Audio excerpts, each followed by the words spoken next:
The estate lawyer had used the phrase 3 times. Legally complicated, Connie had counted. She had been a history teacher for 40 years, and she had learned in that work that repetition was not emphasis, it was anxiety. When a person repeated a phrase 3 times in the same conversation without being asked to clarify, they were not explaining. They were rehearsing. She had also noticed what he never said. In 40 minutes of describing the property's history, its title chain, its generations of Alderton ownership, he had not once used the name Philippa. He had said the estate, the family, a previous occupant, a matter involving the 1950s. He had organized an entire account of this house around a gap in the shape of a person, and had done it so smoothly that she might not have noticed if she hadn't spent 4 decades teaching students to read what documents omit as carefully as what they contain. She thanked him and drove to Alderton Estate alone. She was 72 years old, and she had inherited this property through a chain of relations so distant the lawyer had needed 4 generations of records to confirm she was the correct heir. She had no particular feeling about the Alderton name. She had never heard it mentioned in her family. That absence, she now understood, was itself a kind of information. The house was stone 3 stories, the facade grown over with ivy that had been left unmanaged long enough to become structural. The tendrils worked into the mortar joints, the growth thick across the upper windows, the building disappearing slowly into its own grounds. Not abandoned, suspended. The difference mattered. She went inside and began with the library, a long room, east wing, floor-to-ceiling shelving on 3 walls. The books were old throughout, the spines faded to uniform gray-brown, the dust on the shelves undisturbed in the deep way of a room no one had actively used in decades. She worked the shelving from left to right the way she had always worked through an unfamiliar archive, establishing the scope before examining any single item. On the 3rd day, she found the book. 1 volume on the east wall, 3rd shelf from the top, sitting half an inch forward of the shelf line, slightly out of alignment with the volumes on either side, the kind of displacement that resulted from a book being pulled out and replaced in haste, or from a book that was not quite what it appeared to be. The History of English Land Law, 1888. The binding authentic, the fading correct, the weight wrong, too light for the thickness. She opened it.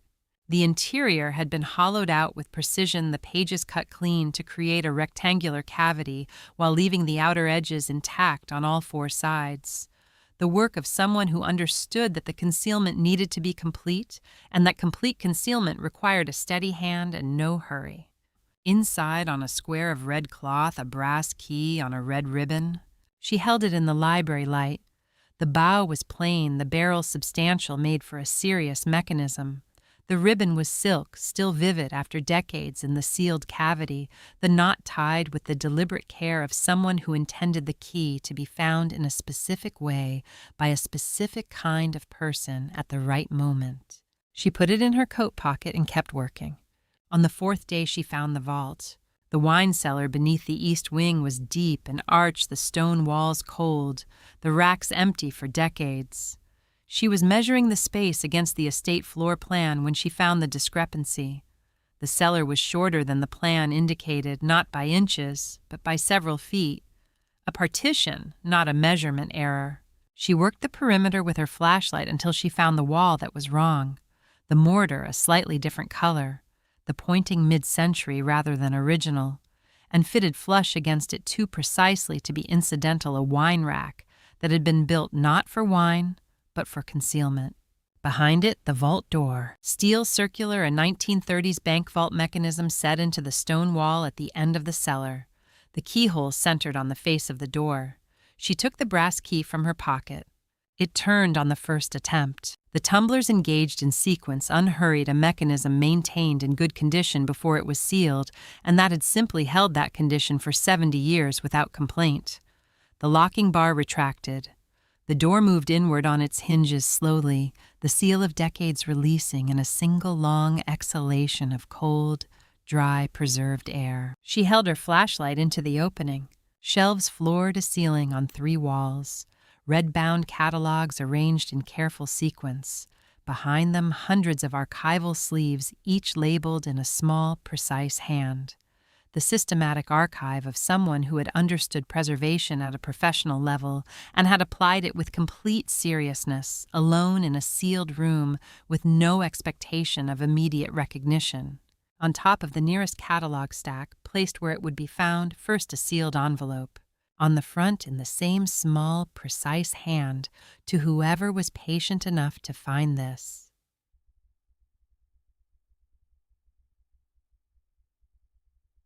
A. Connie stood in the vault doorway and held the envelope in both hands. Philippa Alderton. The name the lawyer had spent 40 minutes carefully not saying.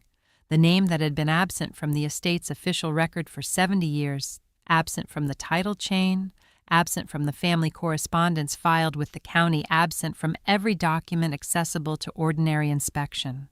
Not lost, removed.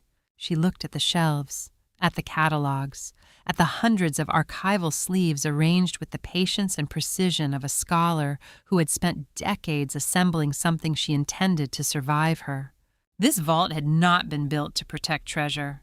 It had been built to protect testimony. And for 70 years it had done exactly that, waiting in the dark in perfect order for someone patient enough to notice a misaligned book, follow a brass key on a red ribbon, and finally open the door. The solicitor met her at the gate. He was a precise man in his 50s, the kind of professional who had learned to deliver uncomfortable information in the language of administrative routine.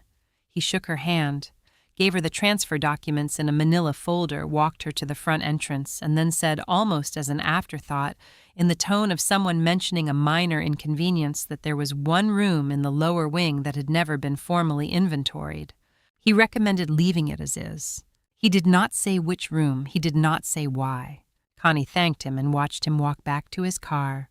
She stood at the front entrance of Alderton Estate with the manila folder under her arm and looked at the facade for a long moment.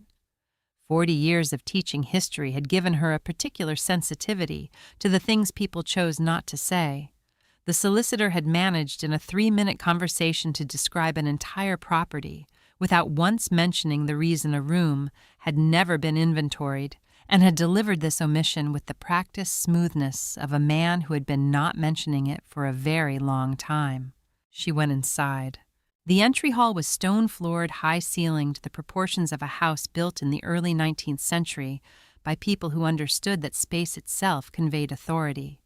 The furniture was old and well-made, and covered in the thin layer of dust that accumulates in a house that is maintained without being lived in, cleaned on schedule, never inhabited. The curtains were drawn on the ground floor. The upper floors received the gray October light through uncovered windows. The house had been occupying the upper floors and sealing off the lower ones, she understood, for some time. She walked through the ground floor methodically. The West Wing rooms were accessible: a dining room, a morning room, a study that had clearly been used until recently, the desk clear, but the chair still positioned at the working angle of someone who had left between sessions rather than for the last time. The East Wing was different. A corridor ran along the east side of the ground floor, the doors set at regular intervals, and every one of them was locked. No keys had been provided in the solicitor's folder. She tried the handles one by one, noted each locked door in her notepad, and moved on. The library was at the end of the East Wing corridor. Its door, unlike the others, was unlocked. She stood in the doorway for a moment before entering. The room was long, running the full depth of the East Wing, with floor-to-ceiling shelving on 3 walls and 2 tall windows facing the overgrown garden. A reading chair was positioned at the east window, not decoratively, but practically angled to catch the morning light at the precise angle most useful for reading, the ottoman positioned at the distance of someone who used it rather than displayed it. A lamp on the side table, an old brass lamp, the shade slightly tilted in the manner of a lamp adjusted by a specific person for a specific purpose and never returned to neutral. This room had been loved. That was the word that came to her standing in the doorway. Not used, not furnished, loved in the specific way that people love the rooms where they do their most important work. She crossed to the nearest shelf and examined the books. They were old, throughout leather-bound, the spines faded, the collection spanning what she estimated as 2 centuries of acquisition. She pulled the first volume and opened the inside cover. In the upper left corner, in small, neat pencil, a date, a provenance notation, a condition assessment. She replaced it and pulled the next. The same hand, the same format, the same careful pencil. She worked along the shelf, checking 1 and 3. Every book. The same notation system, the same handwriting applied consistently across what she began to understand was an enormous collection. She pulled a chair to the shelving and stood on it to reach the upper rows.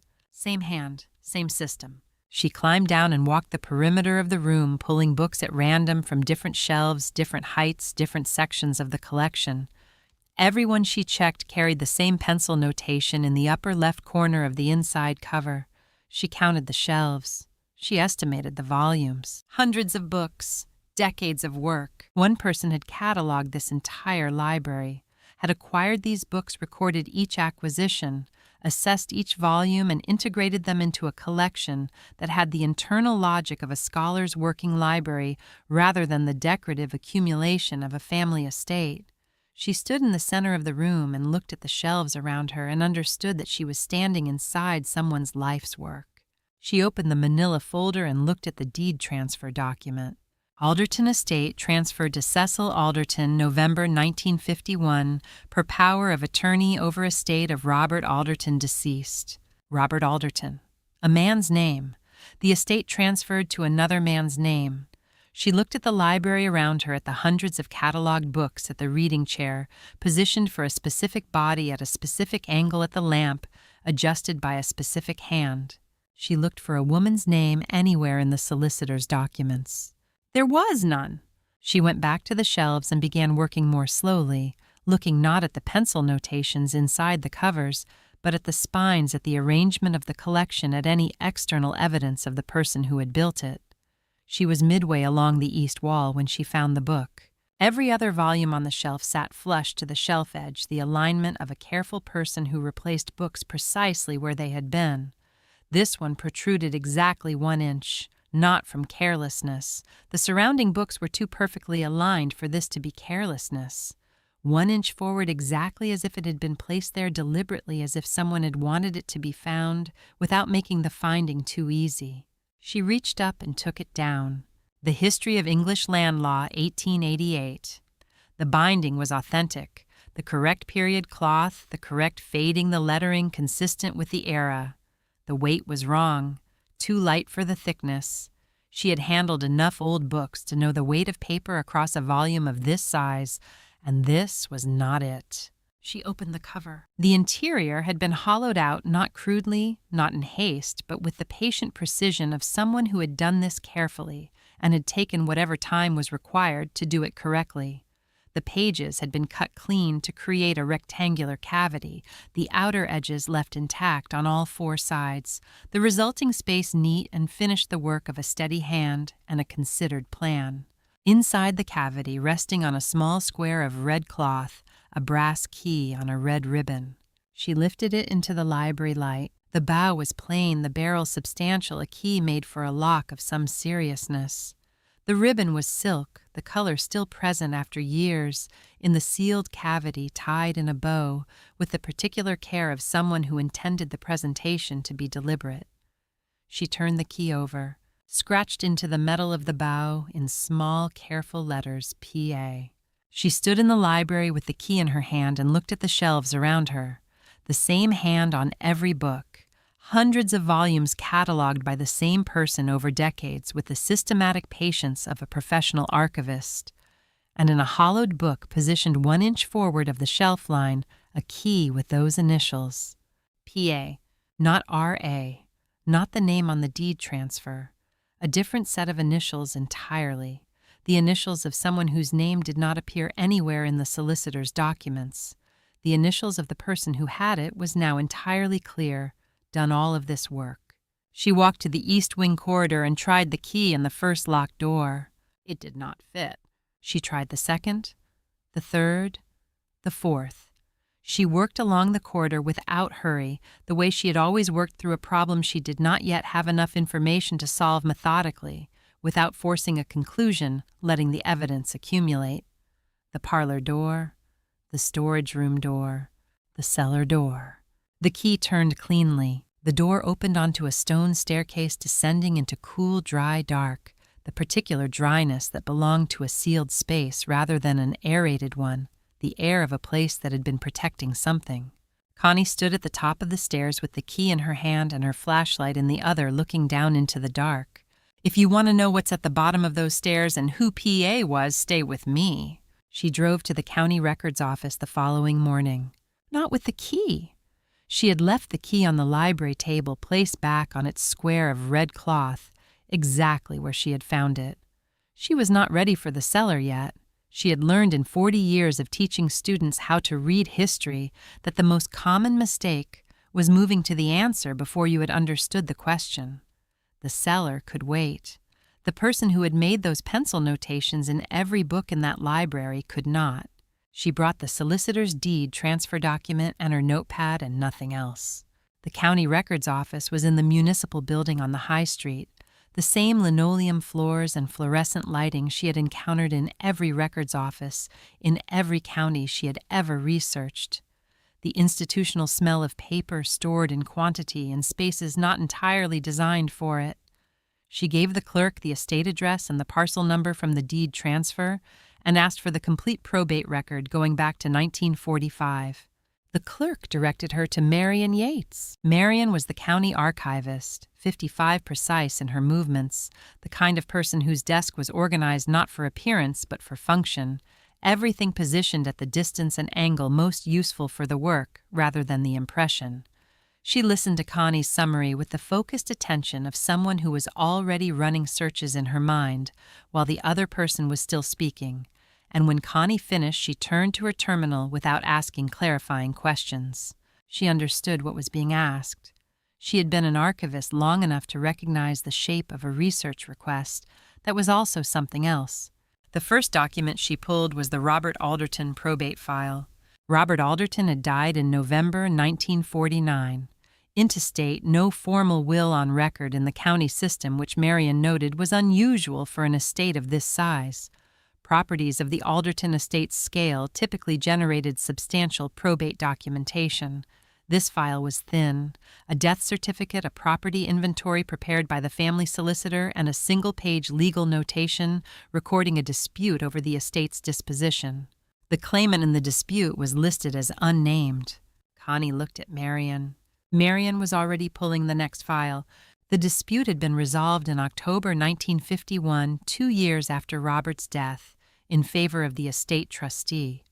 The trustee was listed as Cecil Alderton, described as cousin of the deceased.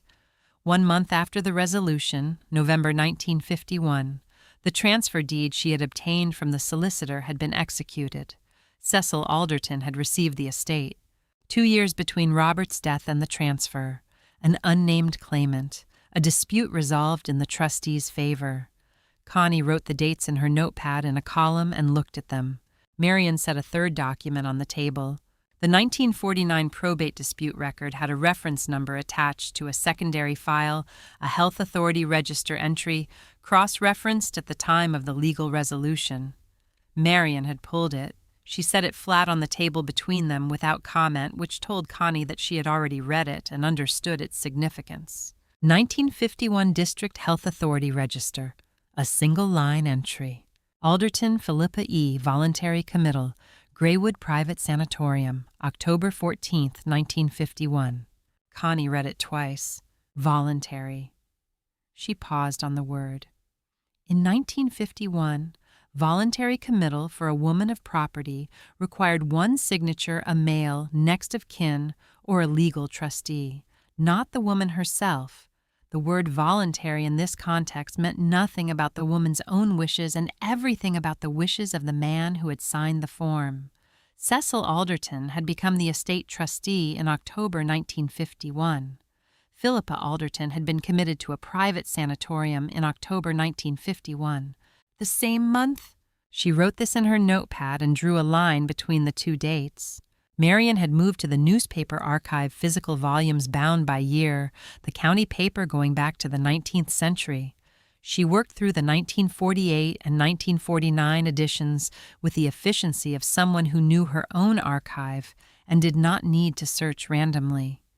She found what she was looking for in the society pages of a 1949 spring edition and set the volume open on the table beside the Health Authority register. A brief notice, the kind the county paper ran for events of local significance. Mrs. Philippa Alderton, wife of the late Robert Alderton of Alderton Estate, has recently returned from London, where she presented her collection of historical land documents to the National Archivists' Council for preliminary review. Mrs. Alderton has been assembling the collection for a period of approximately 30 years. Preliminary review. Connie looked at the date of the notice. Spring 1949. Robert Alderton had died in November 1949, 6 months after this notice was published. The legal dispute over the estate had begun sometime in the 2 years following. And in October 1951, 2 years and several months after Philippa had presented her collection of historical land documents for preliminary review, she had been committed to a private sanatorium.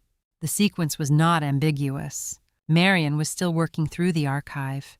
She pulled a file from a different section, correspondence records, the county solicitor's archive documents deposited for official record.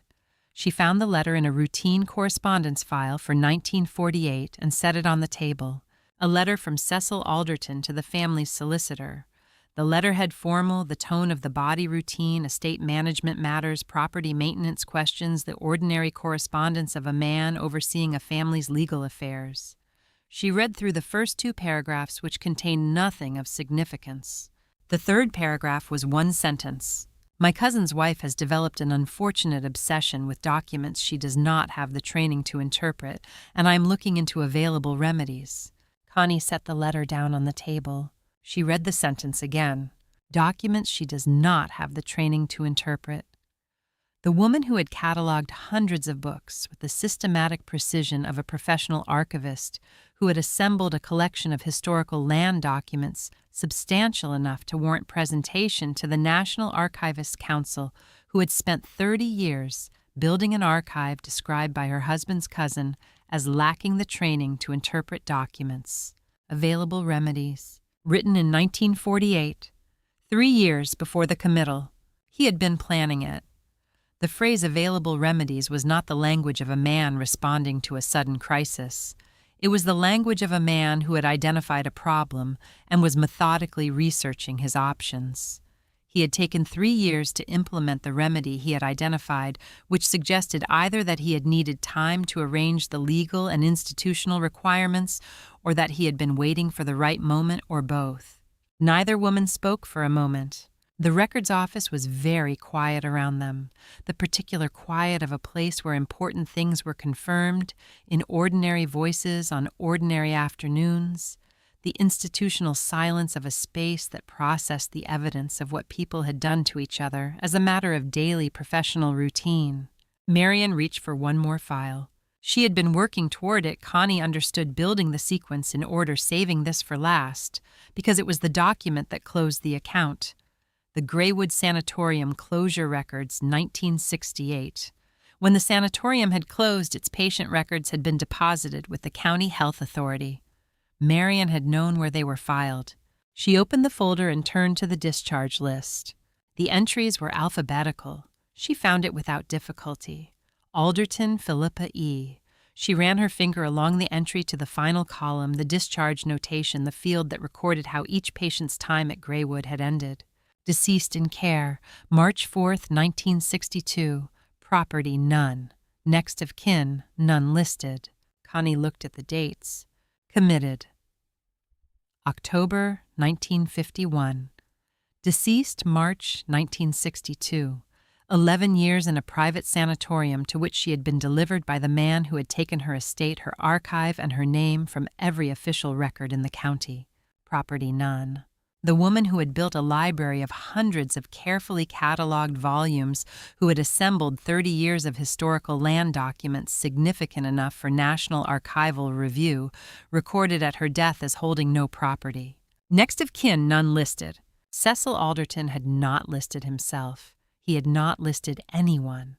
He had ensured that at the moment of her death, Philippa Alderton existed in the official record as a woman entirely alone, with no one and nothing, as if the 30 years of work, and the library and the collection and the life that had produced all of it had simply never occurred. Marian closed the folder. She did not immediately reach for another document.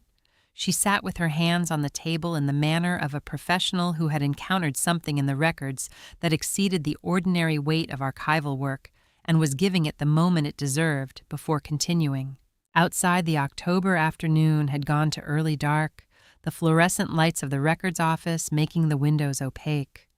Connie looked at the column of dates in her notepad.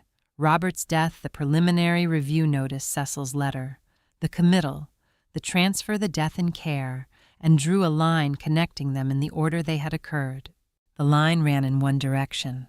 From the moment Philippa Alderton had taken her collection to London for review, every subsequent event had moved toward the same outcome.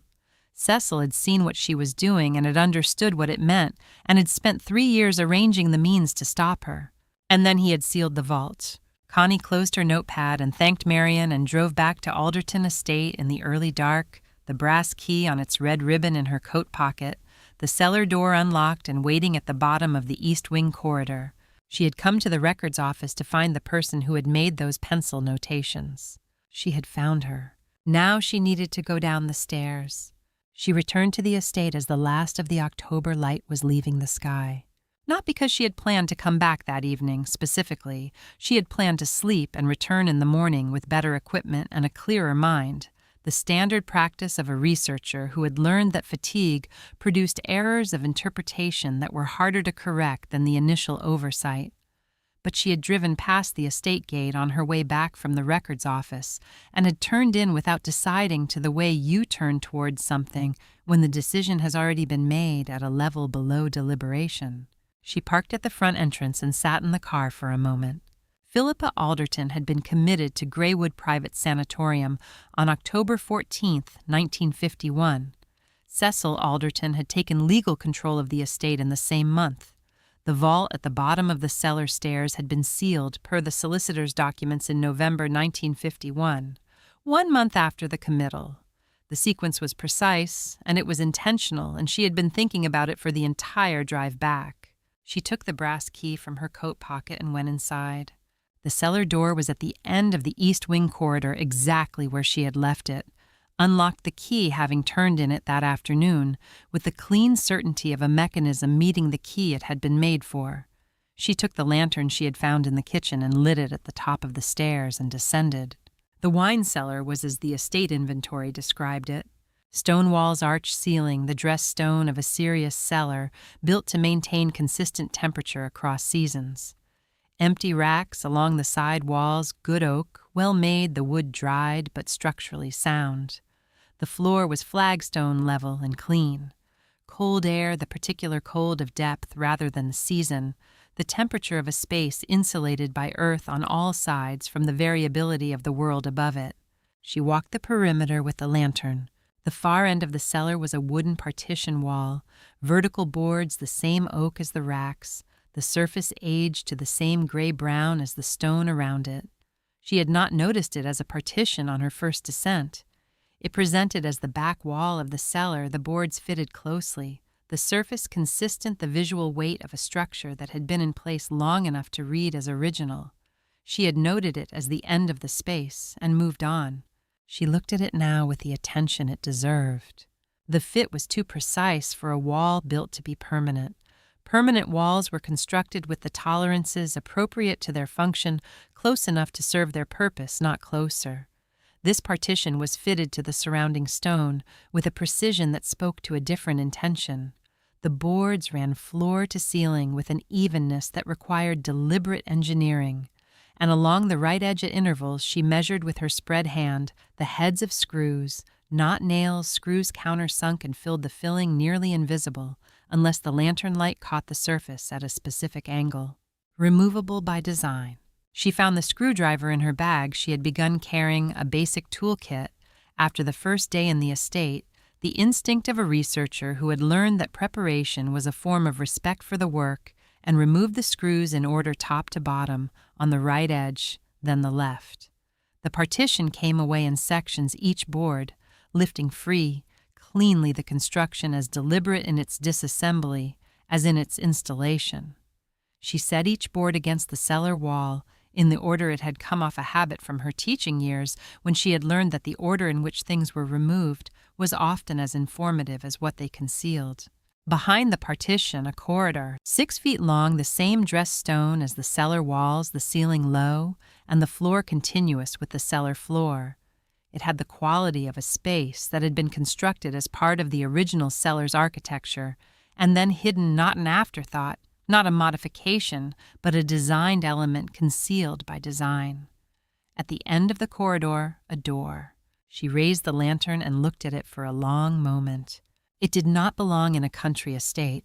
Circular steel, the diameter of the door approximately 4 feet, the construction recognizable to anyone who had seen the commercial vault doors installed in British banking institutions in the 1930s, a specific style of engineering. The circular form chosen for structural reasons, the steel of a gauge that spoke to specifications written for institutions that could not afford failure. It was set into the stone of the corridor end wall with the same precision as the partition had been fitted to the cellar, exactly, deliberately, permanently. On the vault frame at chest height, a wax seal. The wax had been applied in an official notarial form, the kind of seal that had legal weight in 1951, the kind that announced institutional authority and the intention to enforce it. She leaned close and read the text impressed into the wax. Sealed by order of C. Alderton Trustee, November 12, 1951. Cecil's seal, applied from the outside.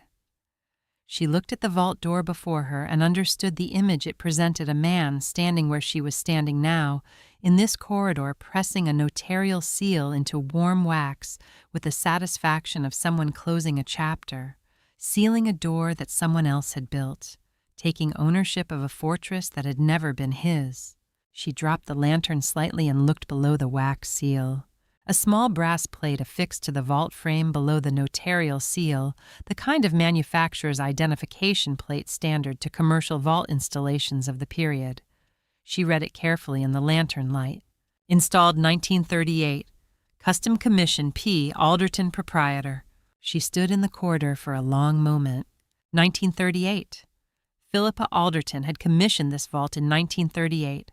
13 years before Cecil had sealed it from the outside.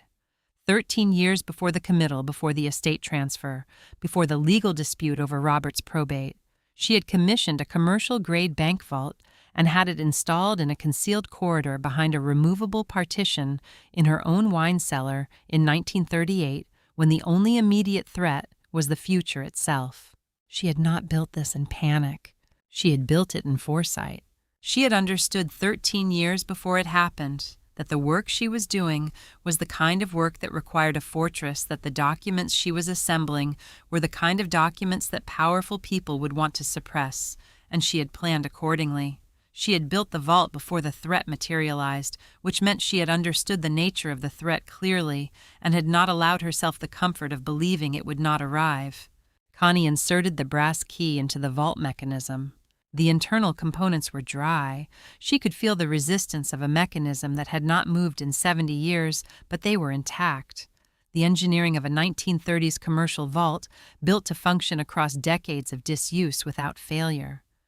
She applied steady pressure, not force. The tumblers shifted again. The mechanism engaged in sequence with the unhurried precision of something built to last and had lasted, and was now being asked to do what it had been made to do. The vault door opened on its hinges, silent, perfectly balanced. The engineering of the hinge system was such that the weight of the door was fully counterbalanced, requiring only the force sufficient to break the seal of long closure, and once that seal was broken, the door moved of its own accord slowly and exactly as if it had been waiting for the moment to perform. Cool air, perfectly dry. The specific dryness of a space engineered for archival preservation, not the dry of neglect, but the dry of intention, temperature, and humidity, controlled by the design of the vault itself, the steel door and the stone walls and the depth below ground, working together to maintain the conditions Philippa had specified when she commissioned the installation in 1938. She had understood archival preservation. She had built a room that preserved. Connie stepped inside and raised the lantern. The vault was lined floor to ceiling with shelving on 3 walls, built-in shelving constructed as part of the vault room itself, the same deliberate integration she had found throughout this building wherever Philippa had done her work. The shelves held red-bound catalogs arranged in a sequence she could not yet read from the entrance. Behind the catalogs, archival document sleeves, acid-free, the standard of serious preservation work, each one labeled, in the small, neat hand she recognized from the library books upstairs, and on the lower shelves acid-free archival boxes sealed and labeled with the same systematic consistency. She moved the lantern slowly across the shelves. Shelf by shelf, box by box, the scale of the collection assembled itself in her understanding. This was not the work of a few years. This was 30 years of systematic professional standard archival work, preserved in conditions designed to last a century.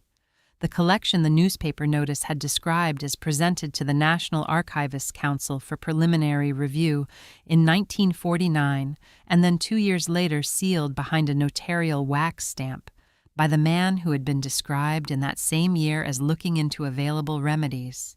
On the central shelf at the height of a standing person's eye level, placed there deliberately, she understood positioned for the first thing seen when someone finally entered a sealed envelope. Cream paper, the seal intact, in a firm, neat hand on the front, the same hand as the pencil notations in the library books, the same hand as the archival labels on every sleeve and every box. To whoever was patient enough to find this, P.A. Connie stood in the lantern light in the vault that Philippa Alderton had built in 1938 and held for 13 years until a man with a notarial seal had locked it from the outside, and she looked at the envelope and did not immediately reach for it.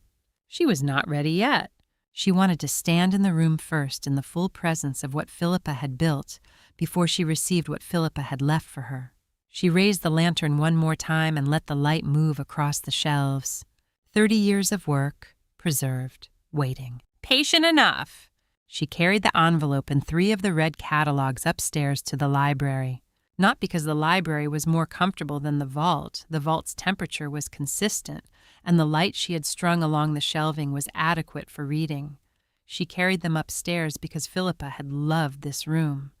The reading chair at the east window, the lamp adjusted to a specific angle, the collection catalogued over decades by the same hand on every volume. This had been Philippa's working room, the room where she had done the thinking that preceded the careful underground work of the vault below. It seemed correct to read her letter here. Connie sat in the reading chair. She held the envelope for a moment before opening it, not from ceremony, but from the instinct of a researcher who understood that the condition of a document before opening told you something about the conditions under which it had been prepared. The seal was intact, the paper firm, the envelope flat and undistorted. It had been stored in ideal conditions for 70 years and was in the same state as the day it had been placed on the vault shelf. Philippa had known how to store things. She opened it carefully along the top edge, the way she had always opened archival documents, minimum intervention, maximum preservation. 3 pages. Cream paper, the same as the envelope, the kind of quality stationery that lasted. The handwriting was the same as the pencil notations in the library books, and the labels on the archival sleeves, small, firm, precise, the hand of someone who had written a great deal over a long period and had developed a script that was fast without being careless. The ink was fully legible throughout. She read it from the beginning without skipping. The letter was dated October 10th, 1951, 4 days before the committal. I have been informed that arrangements have been made for me to travel to Greywood on Tuesday morning. I have been advised that this is a voluntary matter. I do not believe I will be permitted to return, and I am not writing this under the impression that I will. I am writing it because the collection must not be lost, and I am the only person who knows what it contains and why it matters. The tone was not desperate.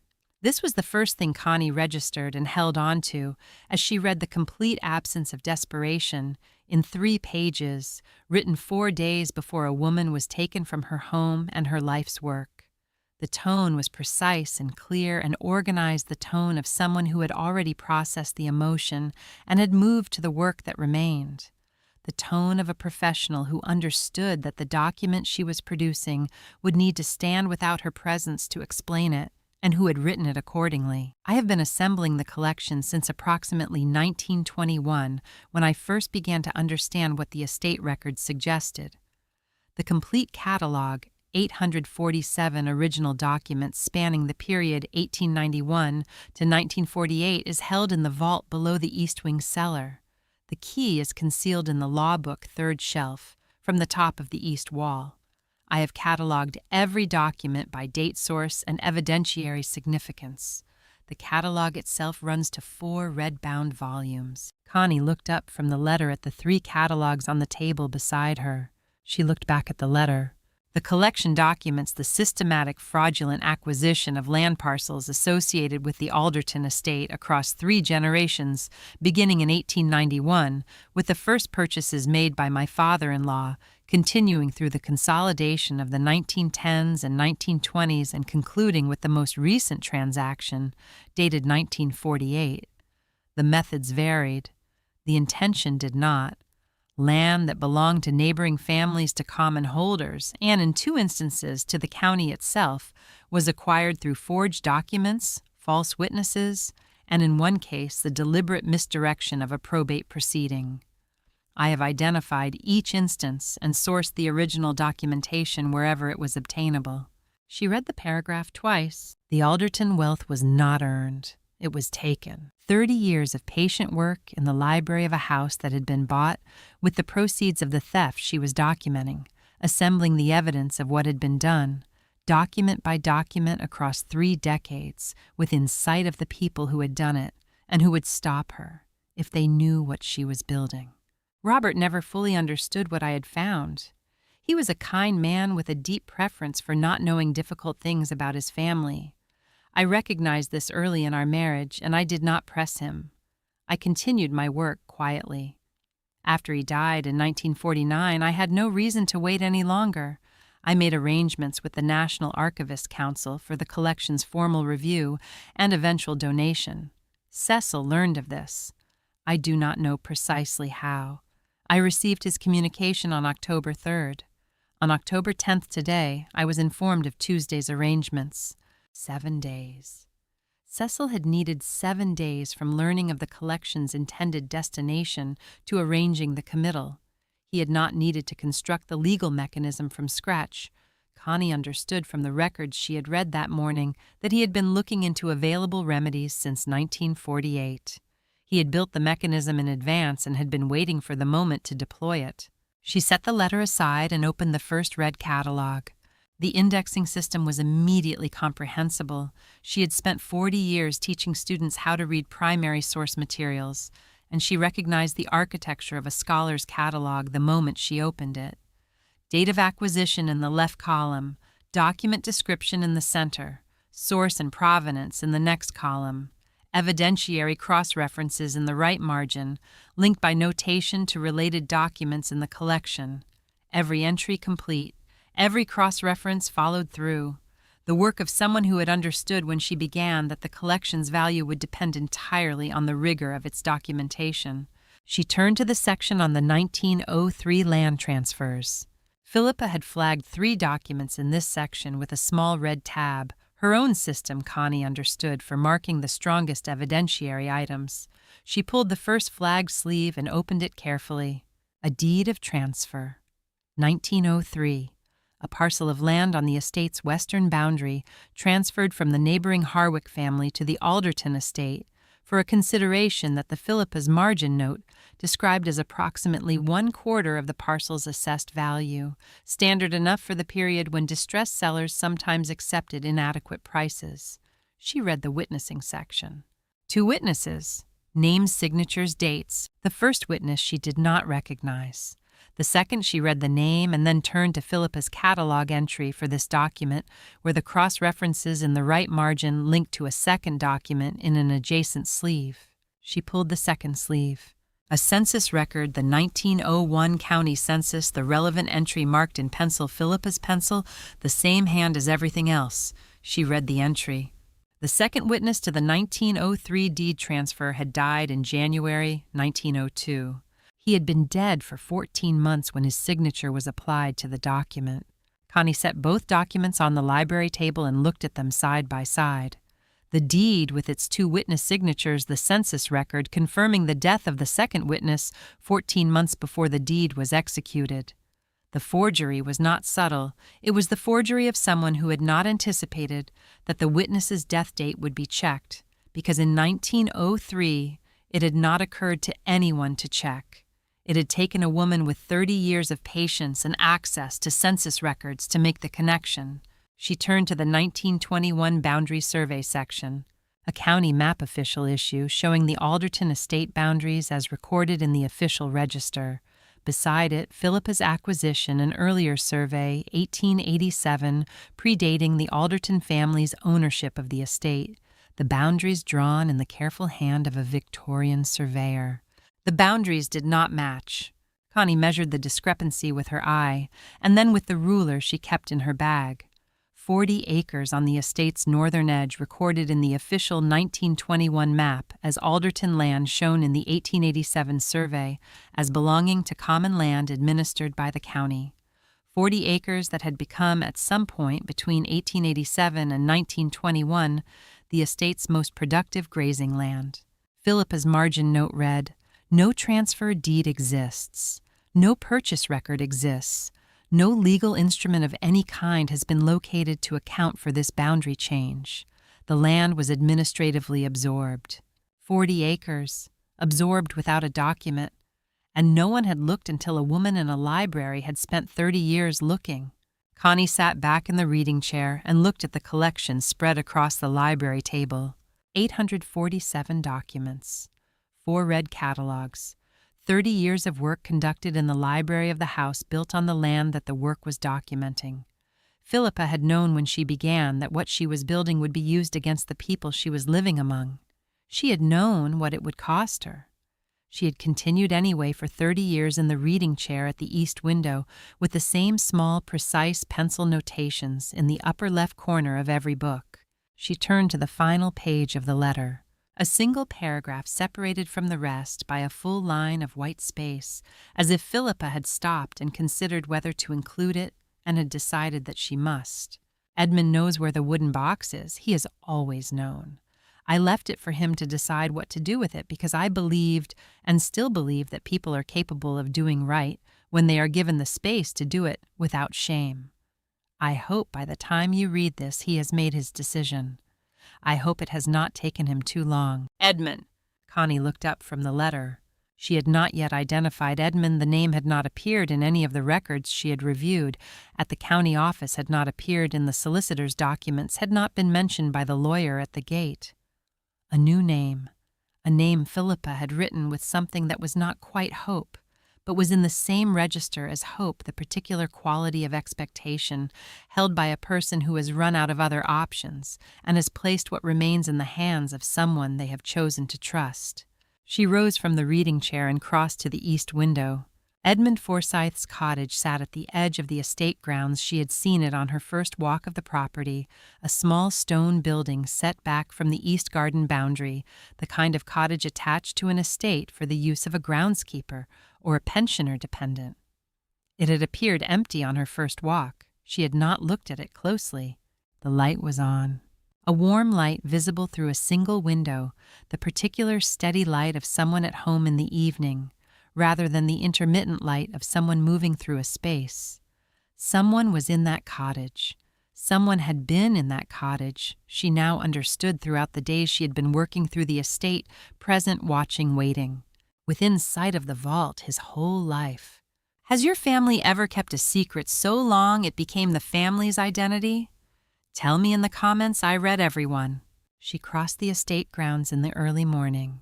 The October fog had come in overnight and sat low across the grass, the old apple trees at the garden boundary visible only as shapes in the gray, the cottage at the eastern edge of the grounds appearing gradually as she walked toward it. First the roof line, then the chimney with its thin thread of smoke, then the single-lit window, then the door. A small stone building, well-maintained, the kind of cottage that had been lived in carefully by someone who understood that care was a form of respect for the space you occupied. She carried only Philippa's letter folded in her coat pocket. She knocked once. Edmund Forsythe opened the door immediately, not after a pause, not after the sounds of someone moving through a space toward the entrance, but immediately as if he had been standing on the other side of it. He was 77, a tall man gone slightly forward, with age the posture of someone who had spent decades in physical work that had shaped the body and then stopped. His eyes were the eyes of a man who had been thinking about something for a very long time and had developed in that prolonged thinking a kind of clarity that had nothing to do with peace. He looked at her for a moment. Then he stepped back from the door and led her inside without speaking first. The cottage was one main room, a sitting room that was also a kitchen, a door to a bedroom at the back, the proportions of a space built for one person living simply and used by one person living simply. Immaculate. Not the immaculate of a show house, the immaculate of a man who had reduced his environment to the minimum required and had maintained that minimum with complete attention. A table, 2 chairs, a small bookcase with a dozen volumes, a fireplace with a low fire. Nothing decorative, nothing accumulated, one exception. On the mantelpiece centered above the fire, a small photograph in a plain frame. A woman standing in a library positioned between 2 tall shelves of leather-bound books, holding an open red-bound catalog in both hands. She was looking at the camera directly, not smiling, not posing, but meeting the camera with the complete composure of someone who had been interrupted in her work and had stopped for the photograph without stepping out of the work entirely. The library behind her was immediately recognizable. The floor-to-ceiling shelving, the proportions of the east wing room, the particular angle of light from the tall window. Connie looked at the photograph for a long moment. "That's Philippa," she said. "Yes," Edmund said. He had moved to the chair by the fire and sat down with the deliberate care of a man managing a body that required consideration. "My grandfather kept it hidden for 20 years. In an envelope in his desk drawer face down. I found it after he died." He looked at the photograph. "I put it on the mantelpiece the day I moved into this cottage." "When was that?" 1977. I was 30 years old." He looked at his hands. "I've been here since." 47 years. Connie did the arithmetic without meaning to the reflexive calculation of a history teacher for whom dates were the skeleton of everything. Edmund Forsythe had moved into a cottage on the edge of the Alderton estate at the age of 30 and had remained there for 47 years. Within sight of the east wing, within sight of the vault.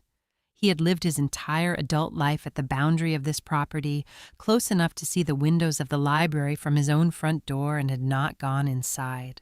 She took Philippa's letter from her coat pocket and set it on the table between them.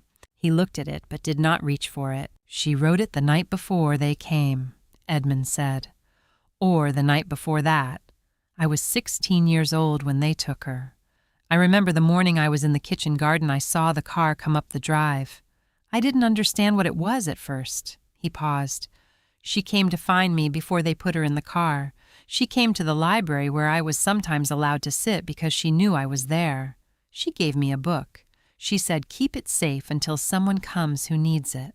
She didn't explain further. She went back out to the car." He looked at the fire. "I never saw her again." He was quiet for a moment. The fire made a small sound. Outside, the fog moved across the grounds in its slow way. "The book was a decoy," he said. "Something for me to focus on so I wouldn't ask questions she didn't have time to answer. What she actually left me was in the book's backboard a sealed envelope, and inside it her instructions about the wooden box and where it was hidden." He looked up. She had planned it. She had planned it before that morning, which means she knew what was coming before they told her. She had time to arrange things. She used that time to make sure the box was accounted for. He rose slowly from the chair and crossed to the narrow space beside the bookcase where the flagstone floor met the cottage wall. He crouched with the careful movement of age and worked 2 of the flagstones up with his hands. They came free easily, the kind of easily that spoke to regular access over a long period. Beneath them a shallow space, dry and dark. Inside a wooden box. Cedar small, the surface worn smooth from decades of handling the particular smoothness of an object that had been picked up and set down and picked up again many times, not to open it but simply to confirm it was still there. A simple latch.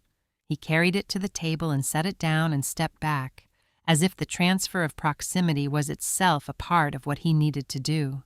Connie opened it. Inside a red-bound catalog. The same dimensions as the 4 in the vault. The same quality of binding, the same construction, but this one had not been shelved with the others. Philippa had separated it, had given it to a 16-year-old boy with instructions to keep it safe, had trusted him to carry it for the rest of his life if necessary. On the cover, a single handwritten label in Philippa's hand. Evidence of instruction, CA to solicitor, 1948 to 1951. She opened it. The contents were letters Cecil Alderton's correspondence with the family solicitor over 3 years, each one indexed by Philippa in the same systematic manner as the vault's catalog, each one sleeved and labeled and cross-referenced. She worked through the index, first reading the entry descriptions, without pulling the documents establishing the sequence before examining the detail. 1948 initial consultations regarding available legal remedies concerning P. Alderton's activities. 1949 response to P. Alderton's London presentation assessment of risk. 1950 investigation of committal procedures under the 1890 Lunacy Act. 1951 January through September, preparation of documentation for competency assessment. 1951 October 10th final instruction. She pulled the final sleeve. A single page, the letterhead of Cecil Alderton's legal correspondence dated October 10th, 1951, the same date as Philippa's letter, the same day. While Philippa had been writing 3 pages in the library, telling whoever found the vault what the collection contained and why it mattered, Cecil had been writing 1 page to his solicitor telling him to proceed. She read the relevant line. She must be removed before the counsel responds to her submission. Once the documents are examined by outside authority, the matter cannot be contained. She read it twice. Cannot be contained. Cecil Alderton had not committed Philippa because a doctor had assessed her as ill. He had not committed her because her behavior had become erratic or her judgment impaired. He had committed her because she was effective, because her work had reached the National Archivist's Council for preliminary review, and because he had understood with the clear assessment of a man who had read the documents himself that if outside authority examined what she had assembled, the matter could not be contained. She set the letter on the table. Edmund had been watching her read. He spoke now in the measured voice of a man who had rehearsed something in his head across many years and had arrived at the version that was most accurate. My grandfather was not an evil man in the ordinary sense of the word, he said. He was a frightened man. He had inherited land and money and a name that had been built on transactions that could not withstand examination, and when a quiet woman in the library started examining them systematically, document by document for 30 years, he panicked. And a frightened man with legal training and a compliant solicitor and access to the 1890 Lunacy Act is capable of a great deal. He looked at the fire.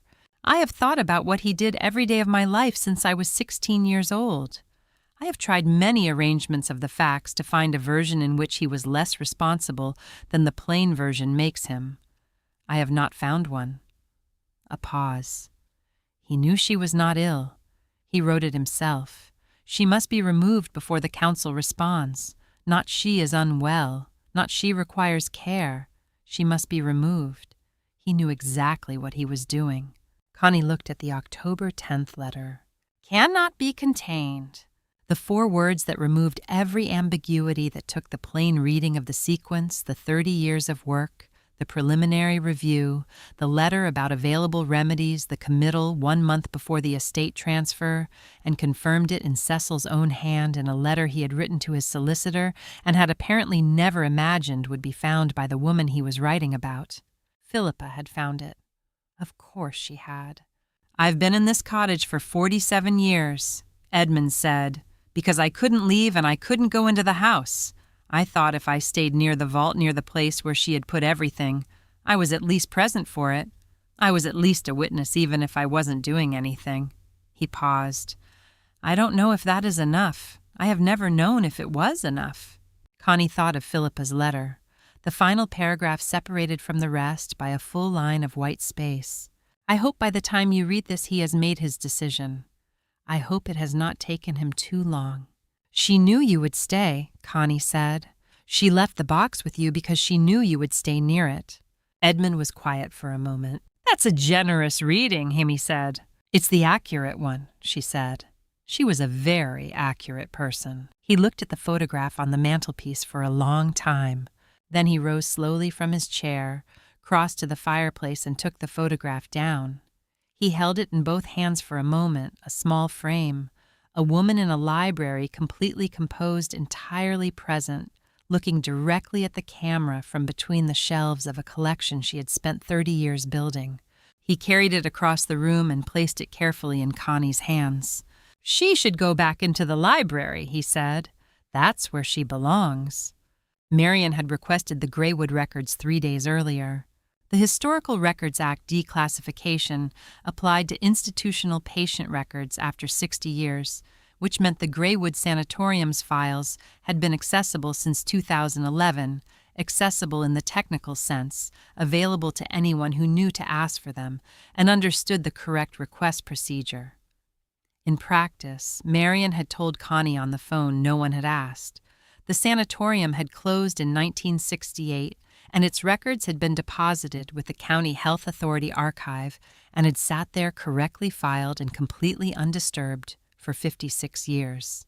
The archive reading room was on the ground floor of the county records building, a separate space from the main research room reserved for sensitive materials, the table wider and the lighting better and the atmosphere quieter in the specific way of rooms where serious work was expected to be done. Marion had arranged the box on the table before Connie arrived.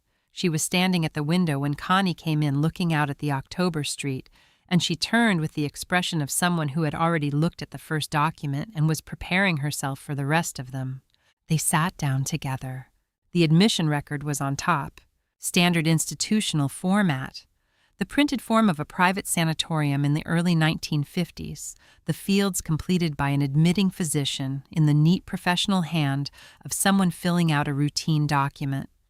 Date: October 14th, 1951. Name: Alderton Philippa Edith. Age 60. Admitted by C. Alderton trustee, next of kin. Reason for admission: the field contained a phrase she recognized from the records Marion had shown her previously, monomania of persecution, and beneath it in slightly smaller text a clinical elaboration. She read it slowly. Patient presents as calm and logical in manner, states clearly that she is being wrongfully detained and that important family documents are being suppressed by her husband's cousin.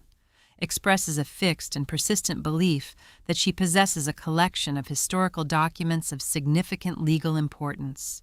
Insists on the need to communicate with an outside authority, specifically the National Archivist's Council.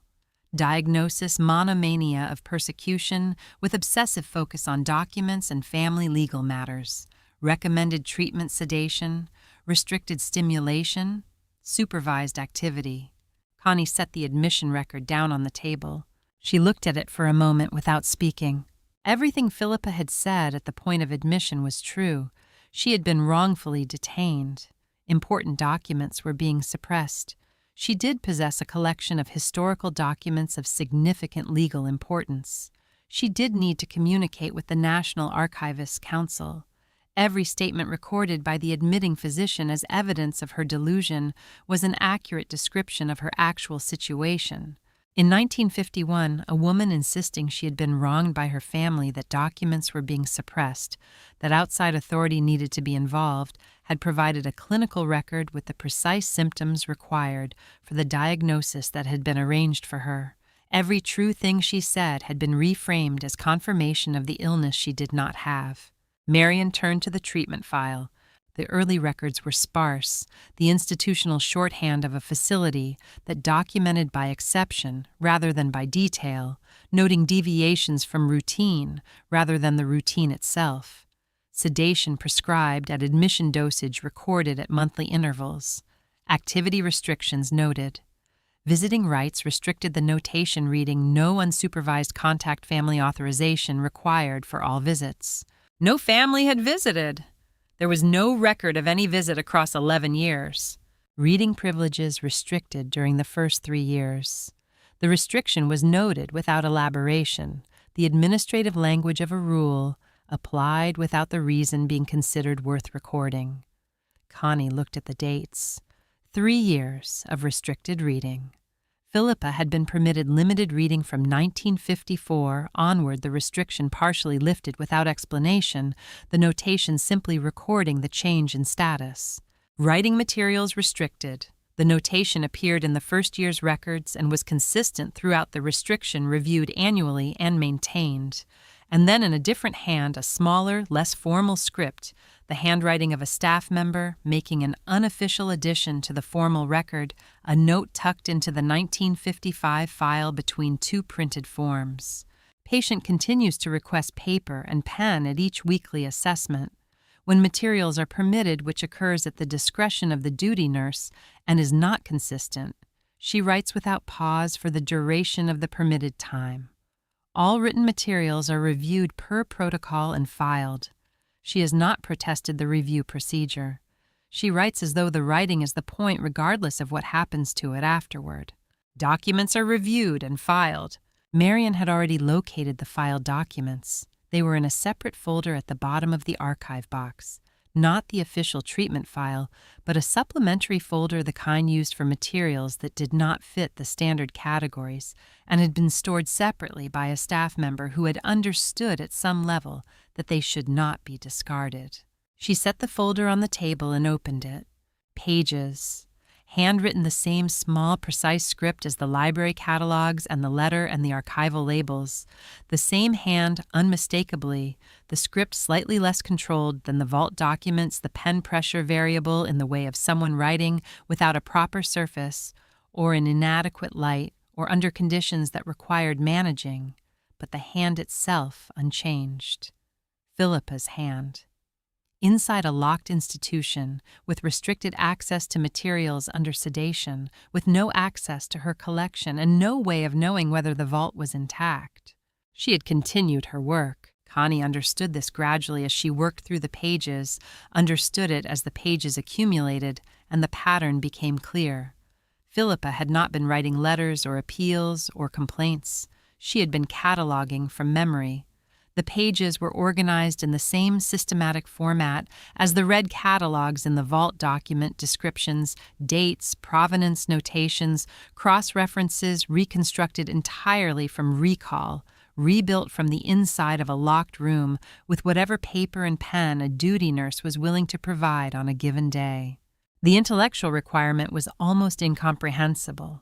To hold 847 documents in memory with sufficient precision to reconstruct their catalog entries, date sources, evidentiary cross-references across 4 years of institutional sedation and restricted stimulation in conditions designed to reduce rather than support cognitive function. She had done it anyway. Connie turned the pages, slowly reading each entry, the reconstructed catalog building itself page by page. She was not checking the accuracy against the vault documents. She would do that later, methodically, the way Philippa would have expected it to be done. She was reading it as testimony, as the record of what a person could do when they understood that the work was the point regardless of what happened to it afterward. Near the back of the folder, the pages changed in character. The catalog entries ended and the handwriting shifted, the same script, but the format different. No longer the structured columns of archival indexing, but ordinary prose, the writing of a person setting down thoughts rather than data.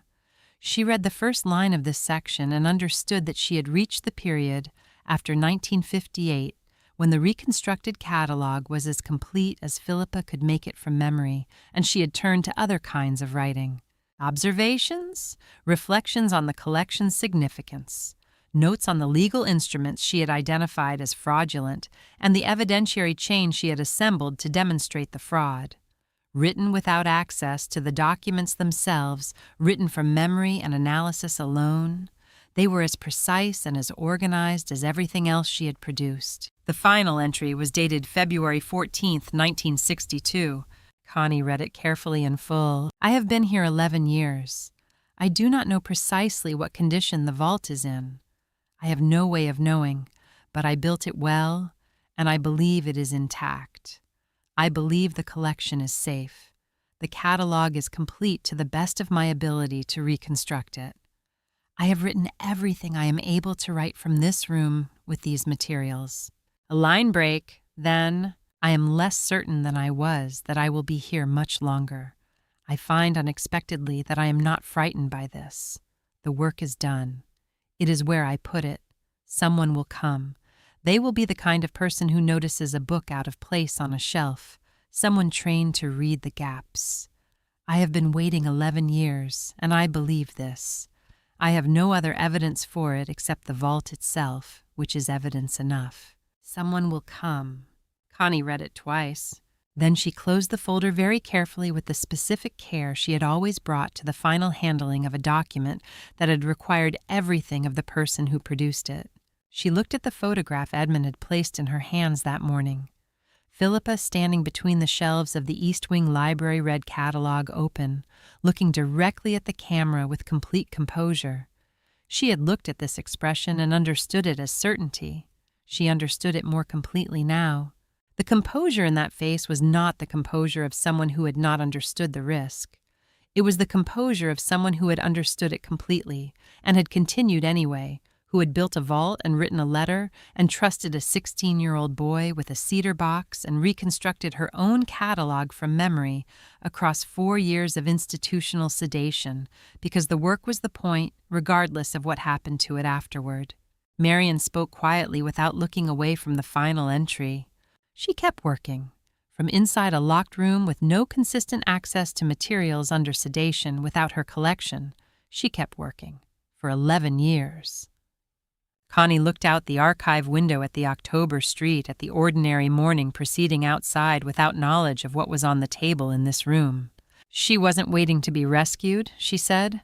She was making sure the work survived, whether she did or not. The reading room was very quiet around them. Philippa's story is almost at its ending, and she designed it herself. Subscribe. The last part is the one she planned from the beginning. The cemetery was behind the sanatorium grounds.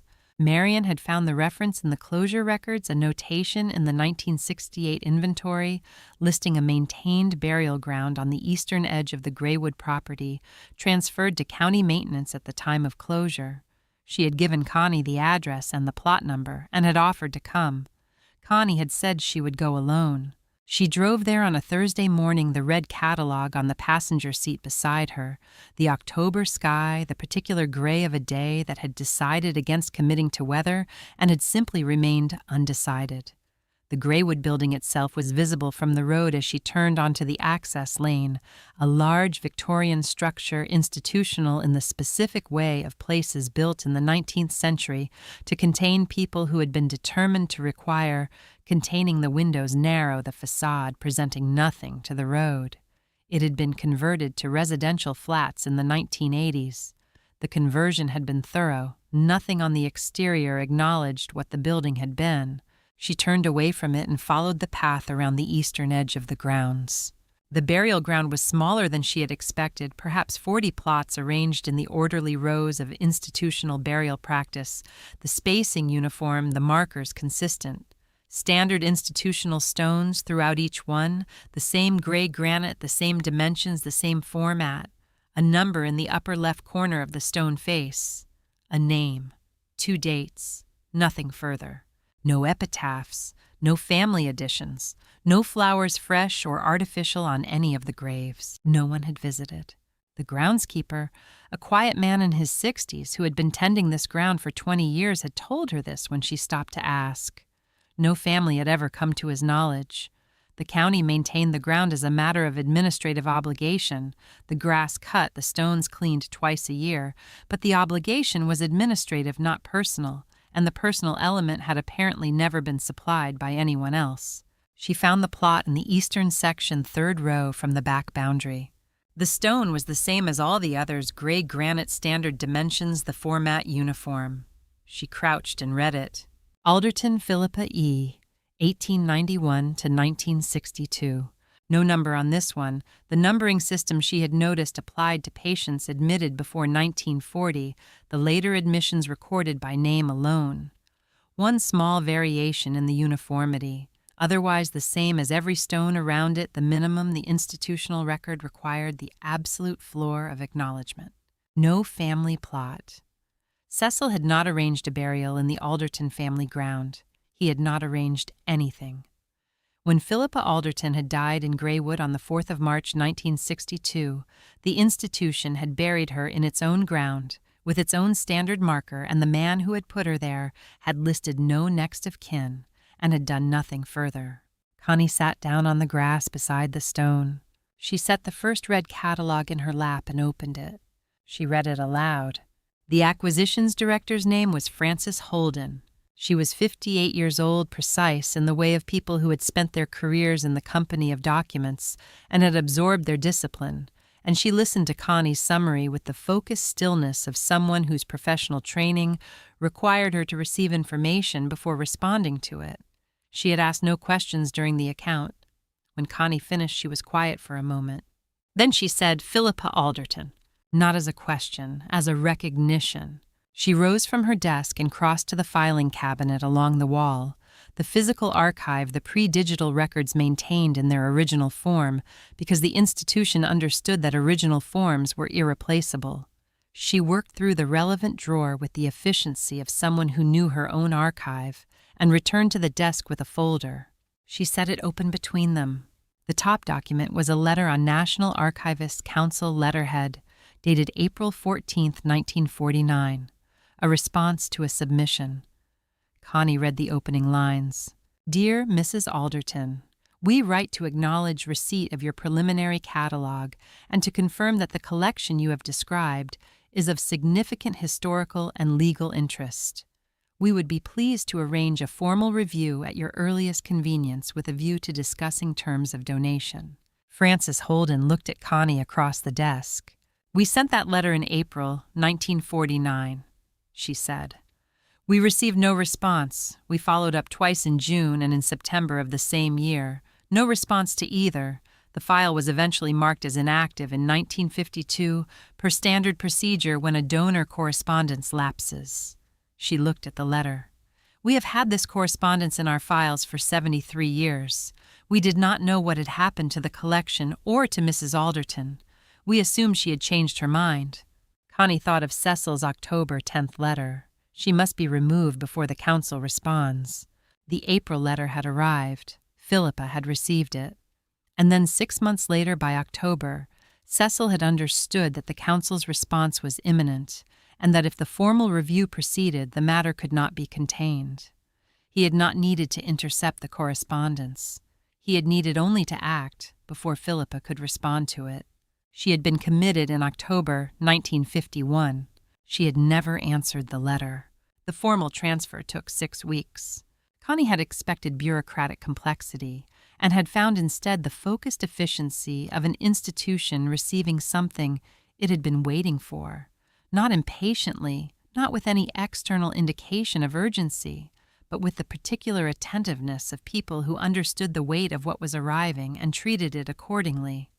Frances Holden oversaw the process personally.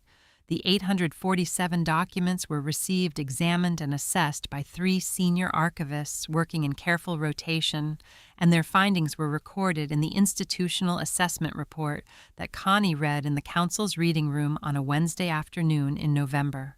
One of the most significant private archival donations in the institution's history.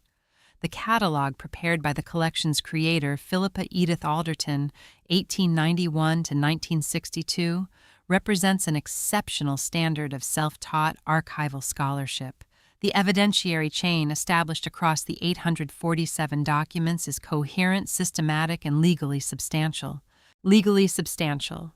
The land fraud documents were referred to the County Records Authority for historical annotation, a formal process that could not physically restore the parcels which had passed through subsequent transactions across decades, and could not be unwound, but that could and did correct the official record.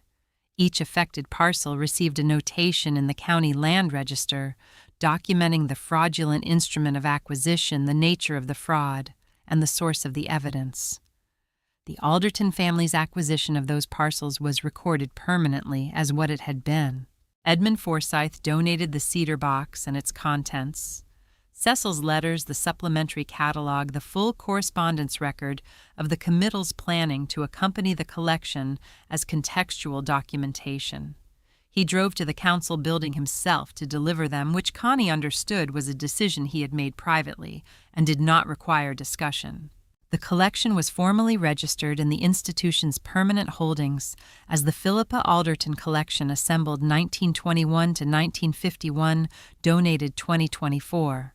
Her name, in the official record of the institution she had spent 30 years trying to reach, permanent, in the library of the house built on the land she was documenting, among the people whose wealth depended on no one doing what she was doing.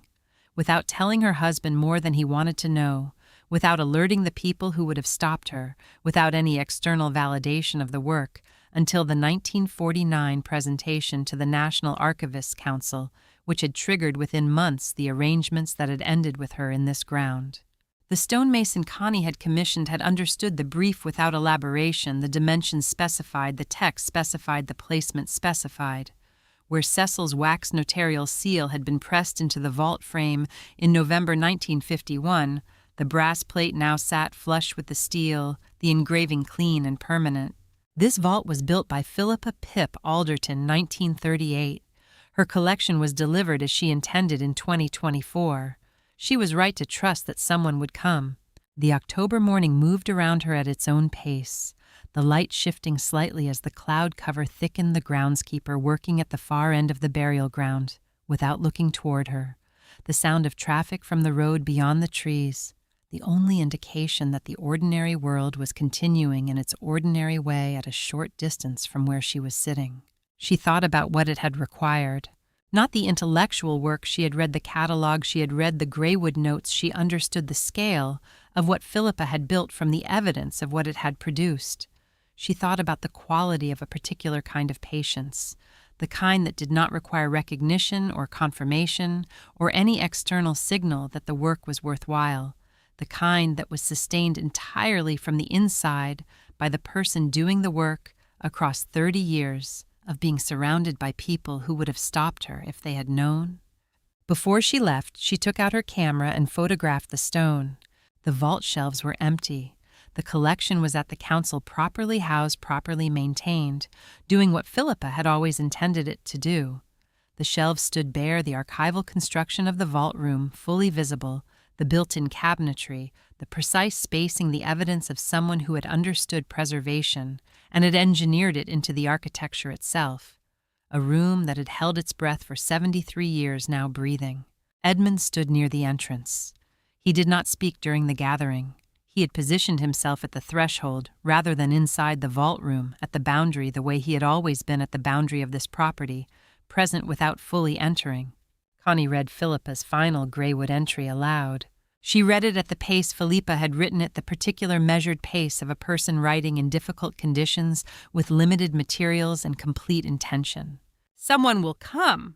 Edmund looked at the floor. He held his eyes there for a long moment, long enough that the wine cellar was entirely quiet around them, long enough for the weight of 73 years to settle into its final shape. Then he looked up. Afterward, when the archivists had gone and Marion had driven back to the county office and Edmund had walked back across the grounds to his cottage, Connie went upstairs to the library. She had carried Philippa's photograph from the cottage the previous week and had left it on the library table, waiting for the right moment to return it to the wall. She took it now and crossed to the east wall between the tall shelves and hung it at the height Philippa had stood at when the photograph was taken eye level, the shelves framing either side, the east window light falling across the frame at the angle it had always fallen. She stepped back. Philippa looked out from between the shelves with the red catalog open in her hands, and her expression entirely composed, certain present entirely herself. The library around her exactly as she had left it. The morning light through the east window exactly as she had positioned the reading chair to receive it. The brass key hung on a small hook beside the vault door downstairs. The red catalogs that remained the supplementary volumes, the gray wood notes, the cedar box's contents, now returned after their delivery to the council, sat on the shelves in the order Philippa had established. The hollowed book had been returned to its place on the east wall, 1 inch forward of the shelf line, exactly as it had been found. Connie sat in the reading chair. The east window light came through the glass at the angle Philippa had calibrated for it. The chair positioned the ottoman, placed the lamp angled and fell across the library table, and the shelves and the photograph on the wall, in the long, warm way of late-season morning light that does not hurry and does not need to. She had built the collection in a house that did not protect her with resources no institution had funded, and she had carried on building from inside a locked room when everything else was taken. She had trusted completely without evidence across decades that someone would come and finish what she had started. At 72 years old, Constance Hargrove had walked into her library and found the key. She thought Philippa would have found that entirely satisfying. If Philippa's patience, 73 years of it, stayed with you, subscribe. And tell me in the comments what's the longest you've ever waited for something you knew was right.